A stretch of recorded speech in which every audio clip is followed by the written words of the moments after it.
Assalomu alaykum, hurmatli Yangiobod tumani aholisi, fuqarolar. Hozirgi kunda o'tkir respirator infeksiya ko'payganligi sababli aholiga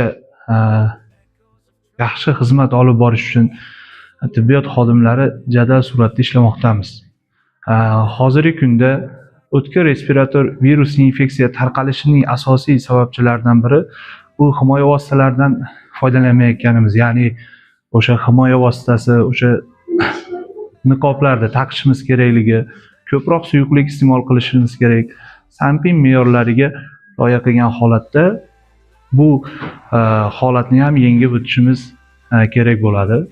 Hozirgi kunda virusli infeksiyalar ko'p tarqalganligi sababli aholidan vahimaga tushmaslik, holatni to'g'ri baholash, tana haroratini muntazam nazoratda ushlab turish va agar tana harorati 38 dan yuqori bo'lgan holatlarda tibbiy muolajaga ko'rsatma hisoblanadi va shifokor ko'rigiga olib kelishni tavsiya qilamiz.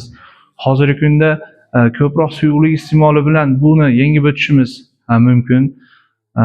Aholidan so'radikki, tabiiy mahsulotlarni ko'p iste'mol qilish va notabiiy mahsulotlar, tez tayyor bo'ladigan fast food mahsulotlaridan voz kechishni odatiy turmush tarziga aylantirishimiz, sport bilan shug'ullanishimiz, badan tarbiya bilan shug'ullanib, sog'lom tanda sog'lom aql degan shior asosida ish olib borishimiz kerak bo'ladi.